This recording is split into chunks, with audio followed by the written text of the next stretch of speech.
Two-Face, issue 5, Christian Ward writing with Fabio Veras on the art. I gotta admit, Matt, I'm losing my patience a little bit. Yep, I don't... It feels like this was supposed to have more issues and he had to adjust. Because there's a lot that happens here. There's a lot of empty space. Not empty space, but it feels like a lot of time has happened in between and a lot of revelations that happen here. And it has definitely lost its steam. Yeah, also, I feel like Dai shows up. This character, Dai, this young woman who's like Two-Face's daughter. And I'm like, she's not been set up at all in this book. And it's treating her like she's this big, huge deal coming into this. And like a lot of the issue revolves around her when she does show up. And I'm like, you know what? I don't feel anything for this at all. And, you know, all the Harvey stuff at this point is that Harvey's got himself chained up and he's got a beard now because it's been so long since the last issue. So that he's kind of basically treated himself like a werewolf. You know, he's like, hey, lock me up like it's a full moon so that I can't go out and do anything as Two-Face. I'm locked in this room. And he's got the young woman that was introduced in issue 1, Lake, acting as his like voice and surrogate to run the whole like, you know, courtroom thing, which like I really liked her introduction in issue 1, and I thought it was really setting up an interesting like supporting character who was going to have a lot to do in this book. But I was finding myself, even though she's presented in this issue with the most page time and the most like important stuff to do that she's had since issue 1, it all feels so rushed that it was leaving me feel a little bit deflated, where I was like, I was excited for your progression, and I feel like we've just jumped to like you in this role, and I just don't feel like I buy it. You're just kind of here to witness all the things that happen with Dai, rather than really play like a big role in like changing anything, it seems like. So yeah, although there is some qualities that I do like with Lake and Dai, in that Dai is Harvey's, it seems like, not Harvey's, is Two-Face's daughter, right? Inspired by, like, they're not saying this is his actual kid, right? It's just someone that's taken inspiration from I think Two-Face. so, yeah. Right? And then you have Lake, who is almost Harvey's kid, right? Because there's the pages here that I'm looking at, it's where they flip the coin, and they're on opposite ends of the page there, and they feel like almost copies of each other in the way that Harvey and Two-Face are. Like I like that from a stylistic design, but I just don't think it.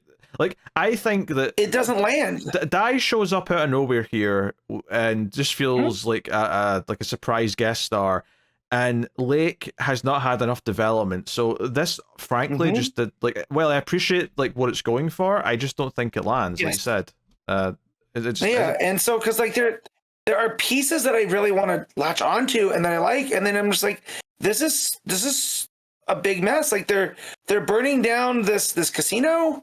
And Dai shows up, and instead of a coin, she uses a die to make decisions, but they're already kind of like the odds are always in her favor. And there's just a lot going on. And like you said with Lake, there hasn't been enough build up to make any of this interesting. So what's happening here is that there's a trial happening. They're using this casino as the courtroom, and Dai shows up to crash it. And she's doing this because she's demanding to know where Two-Face is, because she's not seen Two-Face in some time, and that's what she wants. And Lake tries to make a bet with her to try and like get her to turn away or whatever. And she actually stabs Lake. Dai eventually stabs Lake, and that's when Two-Face finally shows up and like grabs her. And there's like an interesting little bit here where Dai can tell that it's not really him, that it's actually Harvey faking being Two-Face, and she feels really defeated by that. And that's an interesting idea, given that he's been trying to pretend to everyone that he's still Two-Face, right? To scare everyone. And now that the word might get out, that's like a big deal from a plot perspective. But we have spent so much of the last like 3 issues inside Harvey's head, rather than what's going on in the real world with the plot of him trying to conceal who he really is and keep everyone convinced that he's the scary Two-Face. This just doesn't feel like it's been what the book's been focusing on. Like, that was a really cool idea. See, back in issue 1 when they set up that he's not really Two-Face right now, he's just Harvey pretending to be Two-Face, but he's trying to use that credibility that Two-Face has in the underworld to like have a court system to try and like deal with things in a peaceful way, in a very measured way, and keep the chaos at a minimum. And it felt like a really cool concept, and watch him try to run that with this new apprentice character was a really cool premise to set up. And then it was also not that bad of an idea to say, hey, Two-Face is kind of trapped in his head and we're going to maybe see a little bit of that from time to time. But then we spent like 3 issues almost entirely in his head, with like Two-Face looking at the big angel type character who was represented his mother or something, and all that weird in the head stuff. So by the time we're getting back to this and we're actually continuing some of this plot, it just doesn't feel like we've done enough with it to make it feel like a big deal. Like, see if we'd seen him like struggling and like pulling off different cases over a few issues, it may feel like a big deal that it's all about to end. But instead it feels like we've barely done anything with it since you introduced it. So I'm just kind of underwhelmed. And I kind of like that it was going to be, like, I thought it was going to be Harvey going through these different cases and bringing justice to the underworld. And not justice in, like, the Batman way, but, like, yeah, we're all bad guys here, but we still have to do, you know, we still, there's still rules that we have to abide by, you know? And then that Lake was going to be kind of his investigator and pulling these threads where it was almost like I thought it was going to the fact that Two-Face is playing both sides against each other. Right, because ultimately that's his thing, and now I have no idea what's going on here. Like Two-Face wants to get out, right? But Harvey has him locked up still. So, but he did get out because that's what the whole point of the maze is, and Harvey doesn't know where he is, which doesn't make sense. Well, the reveal last issue is that Two-Face has been taking control at certain points, and Harvey's just not known about it, right? And that's why he's trained himself up. So it's like, okay, that's fine as an idea, but like they just didn't focus on all the other interesting things to set up, that it just doesn't feel like they used any of it properly.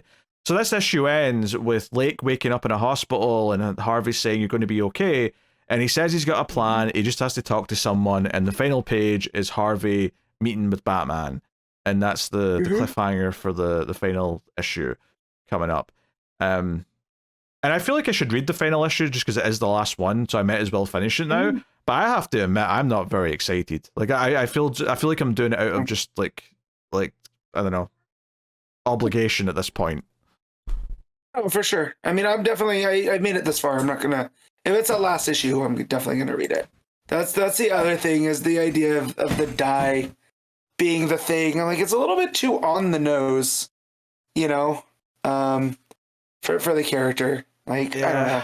I just really was deflated by this issue quite a bit. Like issue 1 was really good, and I don't think any of the follow-up issues were as good, right? There was definitely not as strong a thing, but you were still kind of like seeing good qualities and hoping it would get back to what made issue 1 feel so good. But I think this being the penultimate issue, and the way it handles everything just kind of makes me go, oh, I'm not going to get anything that even comes close to issue 1.